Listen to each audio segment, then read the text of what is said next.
choose pink today, huh? That's interesting. Yeah. You.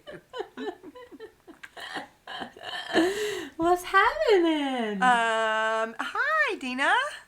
Hi, Ashley. There is a hurricane a-brewing here in Charleston, South Carolina. You see, I've got all my candles going. I'm ready. I know. I'm debating as to whether or not I need to get out. It's not going to be a direct hit. It's going to come up through Florida. But still, are you supposed to go under or in, or when you say get out, you mean out of the city? That's correct. Oh, did they send you like a alert or something? I mean, they're warning us that there could be flooding. Yeah. So I don't know. I'm keeping an eye on it. So I'm setting the stage today. Okay, there we go. It's already started raining. I'm like, ah. Anyway. We're going to give you some good juju. Thank you. I appreciate You're that. welcome. It's so nice to see you. And I love that you chose this topic today, which is how to show up in the world right now. And when you first said this to me, I was thinking, well, we've kind of talked about these things of how to show up, but something tells me you were thinking on a grander scale than just about showing up for individual circumstances with each other. There are so many things happening right now in the world in ways that we can show up. So what did you mean by that, Dena? Okay. Well, first I'd like to warn everyone, I'm coming in hot today. And I got a lot of fiery things on my mind because I feel very passionate about this, and I think it's so important. And I think we could all use a little bit of this insight. So intuitively, and what I've been learning and what I've been going through and what we've all been learning is right now, I feel that we're all looking for someone to blame, right? We're all looking that it's the politicians or it's climate change and it's all of these things, right? And we're reflecting away from our own responsibility of our part in this, right? And so how you show up in the world and how you show up if you can't contribute to the bigger part of things is I want you to start thinking about when you are having conversations with people and you don't agree with what they're talking about and you're blaming them and you're accusing them and you just keep contributing to the negativity and the frustration of it all, that doesn't help anyone or anything.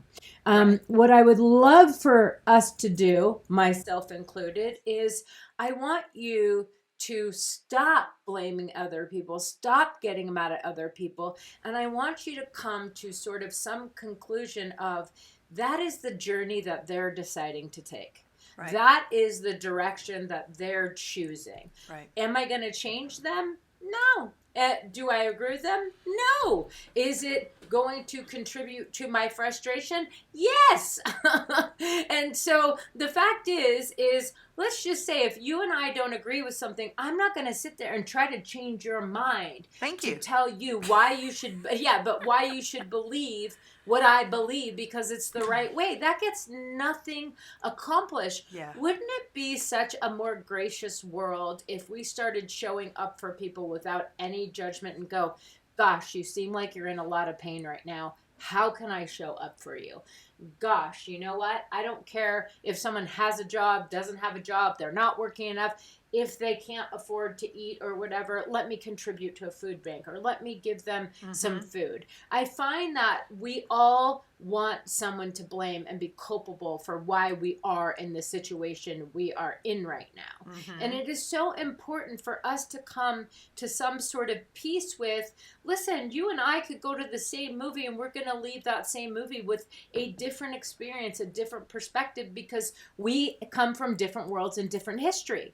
So if we could all sort of start understanding that that is how and why people get to where they are. They don't just come out angry. They are angry because of circumstances maybe that have happened over and over, and then they've become a victim to those circumstances. Right. So if I'm gonna now get mad at the way that person's showing up, that's only gonna contribute to that person's anger. Right. So I feel like this is a broad topic of a lot of things that can fall under this umbrella that we're talking about today. And what you just discussed was like interpersonal relationships and how we can show up in our part in our relationships and how we cannot move that negativity forward. Yes, and Right. also So with random strangers. those are relationships too, in my mind. Yeah, I mean, whether okay, you there you know go. people or not, Yeah, it's yeah, just yeah. whoever you come across in the world. Exactly. Social Uh-huh. media, I catch myself sometimes too on social media. Like, someone will post something funny about Donald Trump. And, I mean, it's really hard to resist. I'm just Oh, saying. totally.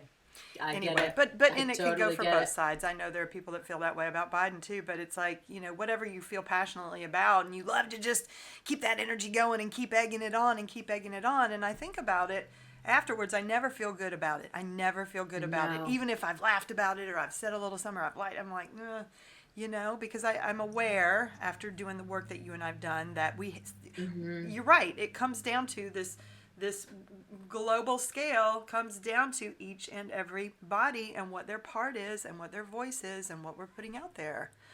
So, Well, and remember, energy is a vibration, right? And vibration travels. So every time we contribute to whether it's bad or good or indifferent, that will travel, right? And I'm not saying you have to be perfect all the time, but I am saying that we all have a part in it. And you're not just talking about social media when you say that. You're talking about no, just I'm energetically. not. I'm talking about. You can think it. You can say it out loud in your own home, and it can resonate and put totally negative energy out. But if so let's just say that I have a friend who has a kid, and I don't agree with the way they're parenting that kid, and then I'm like, well, I just think it's ridiculous and blah blah blah blah. Let me ask you, at the end of that conversation, and I'm talking to someone else, I'm not talking to the parent.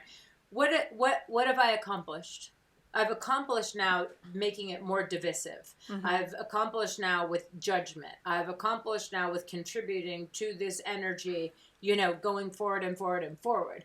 And what I would like to do is not that you have no opinion about it, is that it's like all of the books, like the book from Oprah, What Happened to You, or The Body Keeps the Score, The Body Says No, or, Why We Are the Way We are. No one ever takes a beat to ask why these people are reacting the way they are, like why it is. So it's all important that our responsibility is for how we show up in the world. We're not going to control anybody else. And the hope is that our vibration is contagious, right? That our vibration will then hopefully go, well, wait a minute. She had a pretty tough childhood. She could be as angry as I am. Why isn't she? And so then hopefully it's like that. You lead by example. You lead by consistency. You lead by always showing up in a consistent way. And yes, some of us will revert back because that's just life and the way it is. And some of us do get hurt. But I want to ask you, and I was having a conversation with a friend before this, and she was having a conversation, and it's like, how do you not get mad at, a sibling or a parent when they don't show up for you? And it's like, well, because they truly believe what they're doing and why they're angry is justified and right for them. Oh, I'm aware. Right? And so and I had a little incident again, but I find that at least they're getting shorter now. Like, I'm catching myself faster. And I feel like that's part of doing the work. No, am I perfect with my responses? Nope. But am I getting better at recognizing it? Yes. Well, and so I want to ask you then, how do you feel about yourself when you leave those situations, when you are able to catch yourself? In the moment, I feel very justified in standing up for myself. When I leave it, I feel like that was a little unnecessary, Ashley. I think that could have done more damage than good, because it's not worth me going to here to prove a point. I can be silent and prove a point. I can be calm and prove a point. But that goes back to childhood reactionary. Blah! Well, and feeling justified. Feeling justified, right? That so think about it like this. Somebody's wronging me. Somebody's, nobody likes that feeling, but they're really not. Like, nothing's happening to me. It's just something that was said. Nothing's happening to me. I am safe. Nobody's taking money from me. Nobody's... You know what I mean? It just... Yes. But it's a trigger. Well, think about this. If we thought about it in this way, is if we start feeling that we don't have to justify our side of the story, Mm-hmm. that is going to take a lot of confidence on our end. Yes. That is our internal work. Yes. So when people trigger us, we are allowing them to take us out of our character because they made me feel that I had to justify because that isn't right. Well, if you know it isn't right and you're okay with you knowing your story and not having to prove it to others, won't that minimize the engagement, the altercations, the need to justify? Yes. In theory. That's well, and that's what the end goal is that I feel, right? Is that okay, they're set out to want to believe what they want to believe no matter what. I'm joking. I understand. No, I know you're joking, but so if somebody is in like literally they're going to die on that cross of like nope. Why am I going to try to persuade you unless we're in a court of law? Why am I going to try to persuade you? No. And what I'm talking about is little nitpicky stuff. But there are some very big, like you said, issues that need to, God forbid, go to court. I mean, 91 counts. Just saying. Right? No, I'm just saying. And so unless you're in a court of law. It's a lot to get worked up about for people in this country. It is, for sure. And then he walks out. He doesn't even do the perp walk. He doesn't even stay in jail. He has the money to walk free. His trial isn't even until March. Like, there's a lot for people to get riled up right now because we all know if it was a person of color and, 1/90th of those charges, that would not be the case. And that's what feels so infuriating, I think, to people right now. For sure. But then, okay, so then I want to ask those people, and don't get mad at me, people, is by you getting worked up and by you getting infuriated, all of that only causes the vibration in your surroundings that are close to you for you to attract infuriating people. People will start cutting you off. People will start getting in front of you in line. People will start bumping into you and not saying sorry. You're now creating this vibration. And so you're giving your power away to something that you have no control over. So when you're infuriated, go inward and go, why is this triggering me? Yes, I hate injustice. I'm somebody who really hates injustice. And so sometimes I feel like I have to get my point across. It's just not fair. It's so not fair. Okay, great. But I'm the only one that's worked up. Mm-hmm. No, half of those people who are so pissed off, the only people who are affected is the people around them. Right. That's right. So, you know what I mean? Like, meditate, journal it, write a letter to the court, write a letter to him, send everything to Mar-a-Lago, whatever it is you want to do. But if all you're doing is getting pissed off and you're not putting any kind of constructive action into it, tell me what the point is. Right. So let's talk about that because we've talked about what we shouldn't do. Let's give people some positives that they can do. So, I mean, and you're speaking about energetically too. I was going to get down to even specifics of what we can do in our own homes and how we can contribute that way, but we'll get to that in a second. Well, but so when you're in that situation, and you just said, go meditate, go do something. Now, what if you're a person who doesn't believe in all that woo-woo stuff? Then I would have an inner dialogue with myself is, why am I getting so frustrated?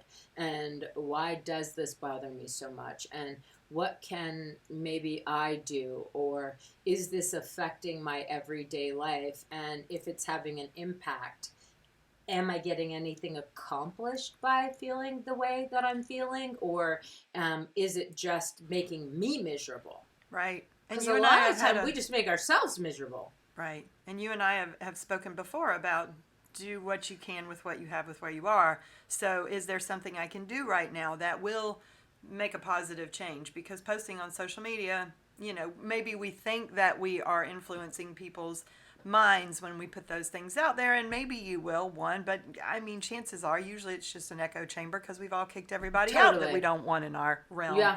But it's like... Turn off social media, disengage, turn off the news, go outside for a walk. Well, what I was going to say was, like you said, send that letter to whoever can do something good about it. Write your emails, form a support group, do something positive in that way, rather than just it is spewing so and continuing. important. Well, because right now the world is so divisive, and it's We're so raw. much more about being right. Like, I'm right.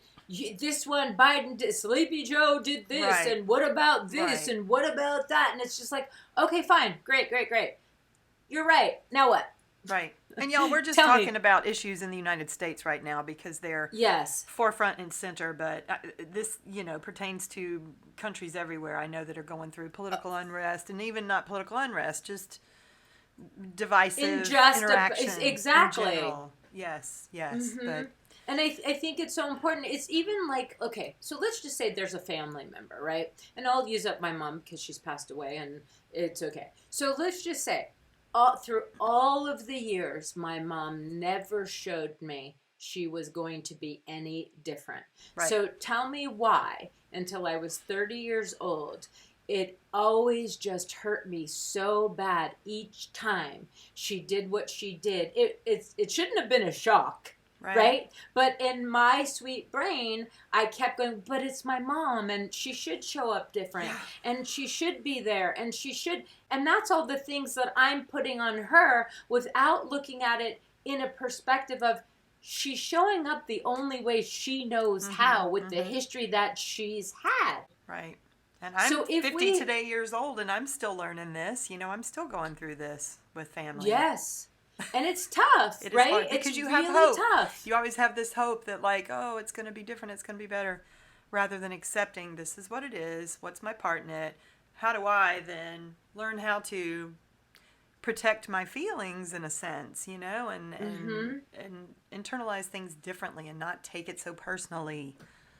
Or maybe here's a novel idea. Maybe you can talk about your feelings instead of like, hey, explain to your partner or your friends why this makes you so mad. I think that people don't even understand why they're so mad. They're mad about isolated incidents or like whatever, because it triggers something else inside of us that is the unjust. You're right. So it's very easy to get on that bandwagon. Well, and likewise, when I react in that way, it triggers her from stuff from when I was a kid and I was living there and we fought. And she sort of told me that not too long ago.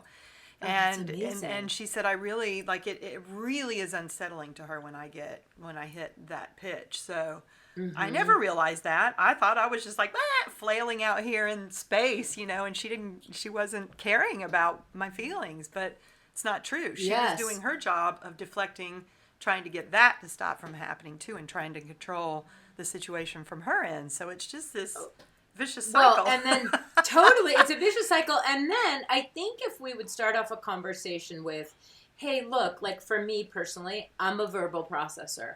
In order for me not to build resentment, I have to talk it out. So what I've learned, in order for the other person to receive it, is that I need to talk about my feelings, not the injustice. Yeah. So, because That's people smart. get defensive, reactive. So, hey, I'm really hurt that I wasn't invited to A, B, C, or D, and I don't understand what I did, and I don't want to build resentment. So can you just hold the space for me to get this out? And then the other person most likely would be like, oh gosh, I'm so sorry. You know what? It does sound like you're hurt, and I am really sorry. And yes, I can hold the space. And then I find that after I've been heard, because it's so important, we all want to feel heard, then it sort of dissipates. And I don't feel the need to keep driving it home. It's that when other people don't see our side of it, and we want to convince you that we're right and you're just being dumb and blah, blah, blah, blah, blah. I don't understand where that gets us. Right. It doesn't, It's you smart. don't get anywhere. So when I say, and when we say showing up in the world right now is, how are you contributing to the chaos? How are you? Right. So if you're a climate That's a good way to denier, put it. right? So if you're a climate denier, okay, that's great. Go find other climate deniers. Don't try to come on my side of the street and recruit me. If I'm already set in my beliefs, I'm going to get frustrated that you're coming to try to change my And so go around other people that believe the same, and maybe you can find support in that way. Right. So in other words, be an example, rather than telling people how to do their... Well, because here's what happens. When people don't believe it, then we get frustrated. They don't see our side of it. And then when they don't see our side of it, we feel we're being attacked. So then I may say something insulting to you. Then you're going to say something insulting to me. Then we're going to forget the whole conversation about climate, politics, whatever. And then we're going to start insulting each other personally. Yeah. Right. We're going to start going below the belt. Well, you're just a blah, blah, blah, blah, blah, and you used to always blah, blah, blah, blah, blah. And then it goes something. And I think sometimes people feel that they need to verbally say it out loud in order for them to feel like they're getting their point across. And what I'm saying is, well, has that ever worked? Because if you're being aggressive or disrespectful, you can't tell me. A lot of times people go, oh, you just called me an asshole or a piece of shit or dumb, or I get your point of view. Oh my God, you're totally right. Right? It doesn't go anywhere. No. And so what I'm saying is if we could all come together and go, I wonder why they believe what they believe, but why do I feel it's important for me to get you to believe the same way I believe? Like, leave people alone. Like, let people do what they're going to do. If you think that they're dumb and they're dumb for thinking the way they're thinking or whatever, okay, keep it to yourself or tell a bunch of other people who think like you do. But why do you have to feel the need to come into my space and insult me because I don't think the way you think? Has it ever occurred to you I didn't have the same upbringing? I didn't have the same education. Maybe I am a different religious belief. You don't respect my values and the way I was raised. You're assuming that your way is right and my way is wrong. What happened to coexisting and respecting the way other people feel? And so because I believe a certain way, how does that impact your life? If I'm not out on the streets and contributing to all of this chaos, why am I getting your wrath? Right. Do you know what I mean? Yeah. And like Abraham Hicks say, belief is just a thought you keep on thinking. Right? And not only that, but your perspective is your perspective. And so for you to impose that on me, if I have how do you think I'm going to get to your perspective with the way I grew up, or if it's very different? So am I going to get there by you aggressively coming at me, or do you want to educate me? Do you want to show me some books? Do you want to show me some shows? Or do you want to, do you know what I mean? So you have to ask yourself, are you contributing to everything that you don't like what's going on in the world? Right. And just recreating more of the same is what it feels like, right? And just continuing that. Yeah. So what about in your own households, not with relationships? Were there things that you wanted to talk about that way too, or no, that's not what today's about? What do you mean in your own household? As far as environmental, as far as oh, absolutely. I feel like this is a bigger, when you say how to show up in the world, that could be 20 things, but you tell me where you Okay, let's say if I'm a parent and I don't agree with the way my child is doing things. Do I feel that if I'm going to tell my child the way they have to act and try to control it, that is a you problem? You're trying to regulate your nervous system and your angst because you want to feel that you're preparing your child the best that you can. But you have to remember, when you're aggressively or in, let's say, a controlling way or something coming at a kid, do you actually think they're receiving that information? Because they're just now, their body is tensing up and now they're in defense mode. And they're like, oh, yeah, I'm not listening to this. They're crazy. Like, forget that. Right. Like, so it has to start in your household. It has to start in the way you're showing up for your partner, your family, your kids, your job. And so ask yourself, before you continually impose, you need to do this, you need to do that. Is that for you or is that for your child? Right.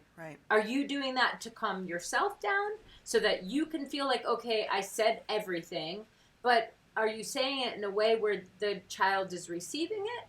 Or are you saying it in a way that's making you feel better so that you can go, okay, I told them everything, but okay, look at the way you're saying it. Mm-hmm, mm-hmm. I think it's so important that we have to look at each child individually, and we have to acclimate to where the way that child receives information, the way the other child receives information. Do you know what I mean? Yeah, totally. Because it all Yeah, spreads out. Like you said, it's a vibration, literally, you know, and however you, and children are so malleable, you know, and especially at those ages, it's like what they're learning and how they're learning to communicate right now is what they're going to perpetuate as an adult. So, or they're going to you know, become resentful, and they're going to do the polar opposite. Well, yeah, and but that's, then I mean, that's, yeah. For sure, but then it's like, okay, wait, if I want you to be the best person you can be, I don't want to be like, do this, do that. I want to show you by example, especially in the way I'm communicating to you. Mm-hmm, mm-hmm. You know? And so I just remember always looking at my parents when they would say things. I was like, really? Clean your own backyard first. Like, I don't see you talking to your spouse in the way you're saying I should talk to you. Right. You know what I mean? Like, kids, literally, they listen. They are aware. And everyone, we all, right? And so I think it's so important to consistently be who you say that you are. So like, let's say this, like people go, well, I do this, I do that. Okay, great. So if I took people across the board that are all in your life, would everyone say that you consistently show up the same way? Right. I don't know. Some people know. I don't know. So, well, yes. Okay, some of us can say that, but some people may be a jerk at work, or some people. I could use religion in this way of like, you know, pastors who are telling people not to do this, not to do that, but then they get caught doing it. Mm-hmm. Right? Oh, yeah. And so I'm saying this, right? Well, I'm saying the same for all of us. It doesn't have, right? But it doesn't have to be that extreme. Right. It could be the way you talk to somebody, the way you're kind or considerate. Do you the way you speak about people behind their back? Oh, that's a big one that drives me me crazy too. And it's like I have to catch myself sometimes because you'll be with people and they'll start talking. You know, no. I've gotten to a point in my life where I don't want to hear that anymore. I don't want to hear.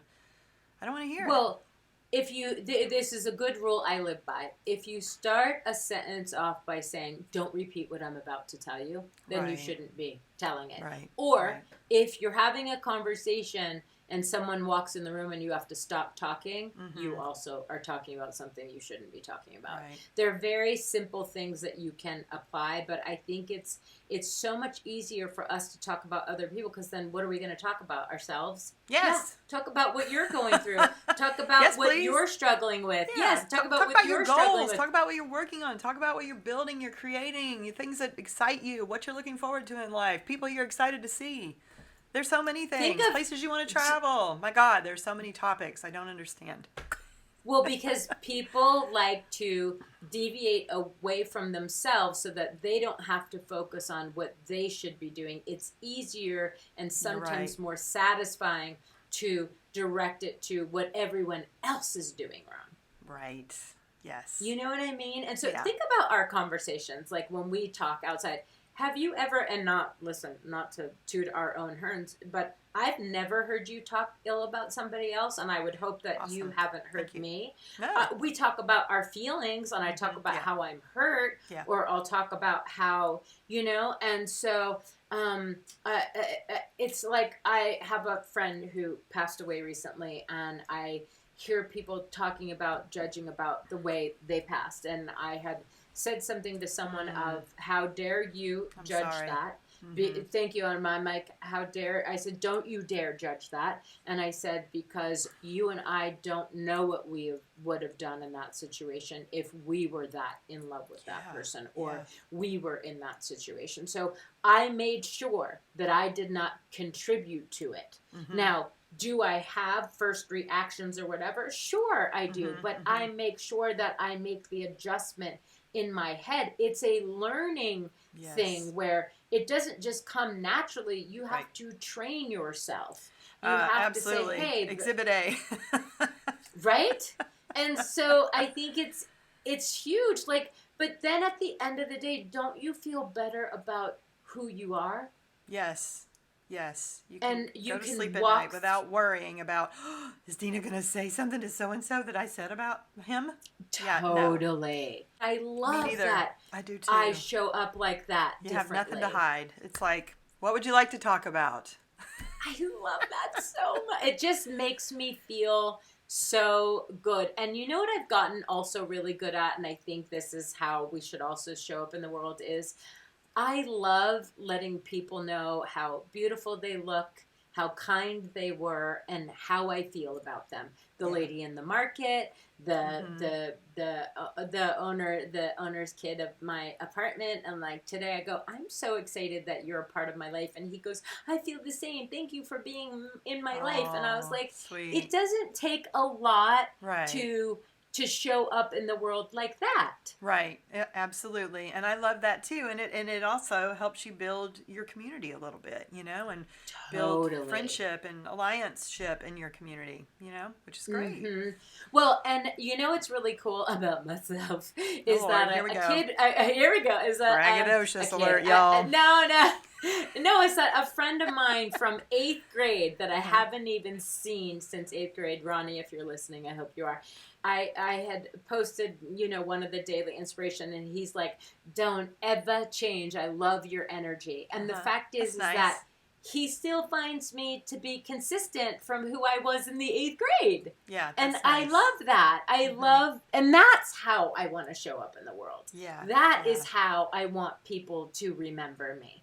I don't want people to remember me. I'll never forget this guy at work where I used to work, and I think this was like a pivotal moment, but I wasn't ready to change yet. He's like, you're such an instigator. You're such a bitch. You always feed into, and I was like, me? What are you talking about? And that, I shut down real quick, and I was like, ooh, that hurt a lot. Mm-hmm. And, but I heard him. Yeah. And I'm not saying I was perfect after that, but that was one of the first steps into me changing. And yeah, I was that because you know what? I learned that from my mother, from my, so it wasn't like I just came out that way and I thought I was better than everyone else. Your environment or how you see your parents or family members reacting to other people, you mimic it, you copy it, you think it's okay behavior. Right. And so That's what what you I'm learned growing saying up. is totally. And so it is your responsibility and my responsibility. We cannot keep saying, oh, well, I had a horrible childhood or all of these things happen. Okay, great. I get that.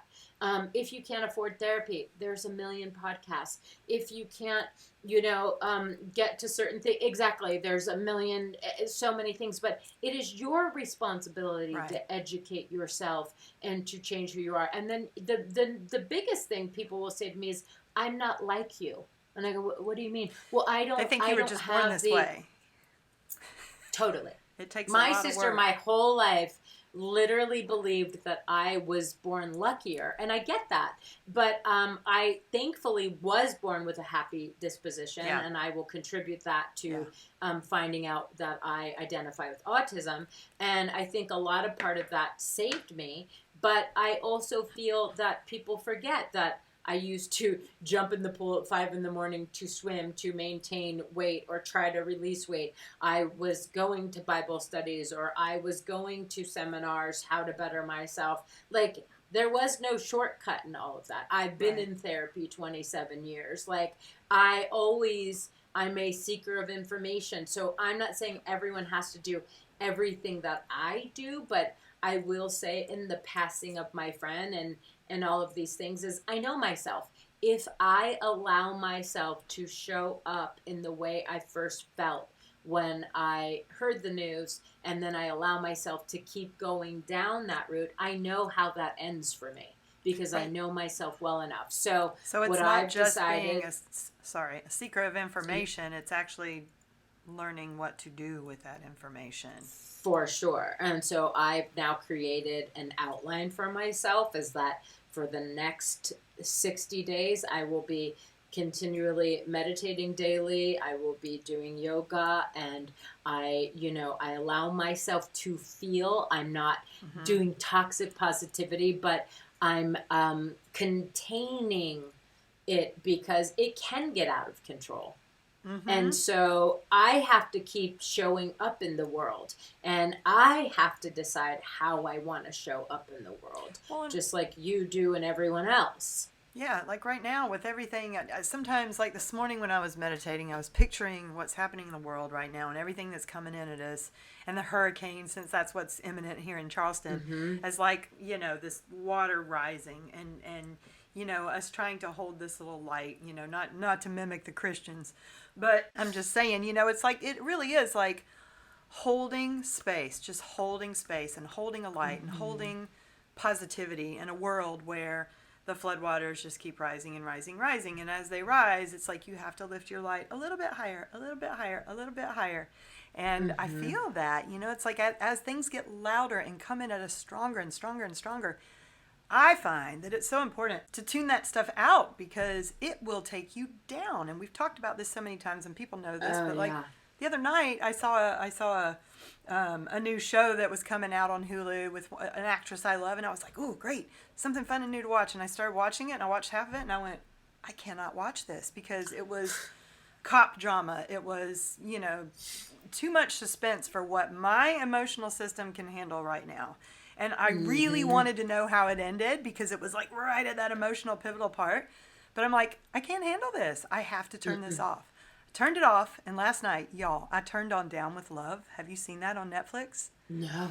It's about the kids with Down syndrome that are experiencing dating for the first time in their life. And I mean, I watched 2 episodes, and my heart was so full, and I was just like, had all the warm fuzzies, and I'm like, this is so beautiful. And sometimes you forget how easy it is to just literally say, nope. Yes, you know, and even if you're not in that space and you feel like, I don't want to feel positive right now, I'm upset about this or whatever, you know, it's hard to switch gears. Just do it. Just start with where you are and start with any little gentle thing you can. Put on music that's a little bit sad to start and then move to a little happier and then move to a little happier. Totally. Put on a show that'll pull you out just a little bit, you know, and then go to something else. But damn it, I was like last night by the end of that show, I was like, man, I feel good about life again. Right? And so what about when people go, well, you need to know what's going on in the world. Okay, great. So let me ask you. Yeah. Why? Well, I mean, listen, I don't want to live with my head in the sand. I do want to be aware of what's going on because I want to be able to support people. I want to be able to support myself. But yeah, you're right. And it's like, I know that a lot of people have talked about the fact that with the information age and where we are, we have access to shit going on the other side of the world in an instant. And, you know, years past, villages, whatever, we didn't know what was going down on the street. You know, I mean, it's like you just don't know those things. You get the news once a day in your newspaper growing up. You see what's going on, and then you throw it away. You know, it's like... Well, and then you think about it. Okay, so I'm going to watch all the news, right? And then I'm going to know what's going on in the world. But I'm only going to believe what I believe and what resonates with me. And then I'm going to be judgmental about the rest. Right. So then what's the point? And when I say what's the point, it's not about ignorance is bliss. It's more about I start to ask myself, I go through these questions. Can I do anything about it? Well, that's just it. Can I contribute? Is it going to affect my everyday life? Right. It's different about watching the weather or this or that or all of these things. But how, and let's be realistic, you're getting news from social media, then from the TV, and then people watch the news 2 times a night, and it's the same thing, but over-dramatized, but then they'll switch to different channels. Okay, so you got the information. Now what? Well, and you also follow news feeds that reflect your mentality. So we know that certain ones skew this way, certain ones skew that way. So all it's doing is reinforcing where you stand. You know, I'm right. Like, I feel that too. And we do have to be careful as we consume that stuff of like, you know, what is this accomplishing? And you're right. Like we talked about, it's like, what are you doing with that? Can you do anything positive with this? Or is it just upsetting me? Because I had to stop. I will look at a little bit each day. I do get one little email in the morning of like what's going on here locally because I want to know. But, you know, half of it's so depressing. I just go, okay, not reading that. Okay, I got it. I got the headlines. I'm aware. But I would really encourage people. it does affect how you do show up in the world. So I would love for you to go on a just for 2 days a information freeze, right? And literally just allow yourself to step away from all of the news for 2 days, and then tell me how you feel after that, and tell me. No, not just you. Everyone that's watching, right?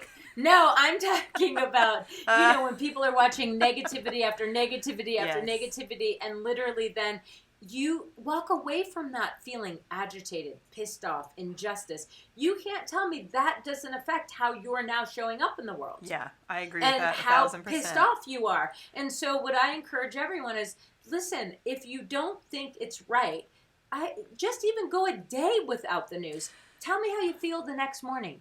Right. Well, because we know your thought patterns are contagious, right? Like even after just watching an hour of that show the other night with the cop drama and all that stuff, it's like I started being fearful. Like my head started going to weird places with other things. And not that it was super negative and crazy, but you notice that your mind starts to process information a little bit differently versus I got done watching the sweet little Down with Love show and I'm like, I'm ready to get back on the dating apps again. Gosh, I am so grateful for my home. I love life. Yeah. It's just a whole different way. It does influence how I feel. I won't speak for everybody else, but it does influence how I feel. For sure. Well, and you can't tell me that news outlets and everything aren't trying to get confirmation bias for you and rally you to come on their team, right? Of course they are. You may have been teetering, and then you don't know by watching that has shifted the way you're going to now start showing up in the world. Well, and we have to remember no matter which side of the news you fall on in this country, there's so much political influence over those news outlets. It's all about, getting the votes, getting people riled up, getting them to, support these two political parties that don't make sense anymore, quite frankly. I mean, this country needs big, big, big change. Big change. Well, and I think just around the world, but I think what we're being fed is we think that we don't have control over it, and we do. We are allowed to walk away from it. We are allowed to turn it off. We are allowed to not consume it. We are allowed to go outside and play with our kids or with our animals. Exactly. And so what happens is we are getting fed something that then becomes a little addictive and we don't realize it, right? And so then we're now addicted to bad news so that it can say, see, they were right. This is happening. This is happening. Okay, so let me ask you, is it happening in your backyard? Is it affecting your life? And yes, lots of people are affected, but lots aren't. But it still is now coming into their life because it's contagious. And now that negativity is literally spreading like a cancer. Yes, and it becomes addictive, like you said, for I think in two ways. One, it's your fear is being triggered. Your fears are being triggered, so you're like, oh, I've got to stay on top of what's going on, so I know, and it has nothing to do with you, more than likely. But then, that affects how you start to respond to people and how you feel like you have to protect yourself. And then on the other side, the addiction also could be I was right about that. I was right about that. I was right about that. Totally. You know and what that's I mean? the huge addiction for lots. Yeah. Yes, I think is so, the too. being right and the confirmation about it. So yeah, I think really, it was for me, For sure. And so at the end of it is what I would really like to say is we all get to decide how we're going to show up. And some people go, oh, Dena, that's like that positive mumbo jumbo. But it works. Really at the end of the day, for sure, well, change only comes from you. I have to put a fork down. I have to get on the yoga mat. I have to show up at work. I have to. So whether those news are telling you, but I'm the one who initiates the change. Right? And so are you, and so is everybody else. Yep. And so that's how we get to show up in the world is don't forget that you get to decide. Yeah. Absolutely. Yes. Really important. Well, thank you for that, Coach Dena. You're welcome. You're welcome. And so, it's a heavy subject. It doesn't have to be. No, I don't think it does have to be. I think it's so again, I think you already said what our subtle change profound impact is, but give people a subtle little shift. So putting down the news, turning off the news for 2 days would be a good subtle shift. Do you have anything else? Well, how about going in and asking yourself, why is it so important for you to prove your point? Why is it so important for you to get confirmation bias? Like, is this the hill you're ready to die on? And then also, is this how you want to be seen? Is this how you want to show up? Is this how you want other people to see you? Right. Do you want to be kind or right? Yes. Yes. Totally. Yeah. You know, and so I just think it's so important because we forget that at the end of the day. And sometimes we get so caught up in it that we forget, wait a minute, whoa, this is affecting every aspect of my life. Yeah. And that was not the initial plan. Right. It can snowball very quickly as you allow it to infiltrate other conversations because it comes topics with other people, that you connect over. And it's like, yeah, if you're perpetuating that energy, you're perpetuating that fear, you're perpetuating it to other people. And it just, you're right, it spreads like a cancer. So, totally. Yeah. Anyway, on that note, thank you all for joining us again here at Life in the New Normal podcast. It is so nice to have you. And we didn't even introduce ourselves this week, but Coach Dena Paduano, thank you very much for being here. I am Ashley Hydrick, and we will see you again next week. Yes, and give us a like and a follow and let us know that you're here. Yes, give us your thoughts, your opinions. Let us know what subtle changes you're putting into effect this week that are making a positive, profound impact. Amazing. Yes. Join us here each week as we unpack life in the new normal with a new hashtag Subtle Change Profound Impact from Coach Dena. To get a little daily inspirational message in your social feed, follow us on YouTube Shorts, Instagram, TikTok, and Facebook. Copyright 2020 Angel Baby Films, all rights reserved. For entertainment purposes only.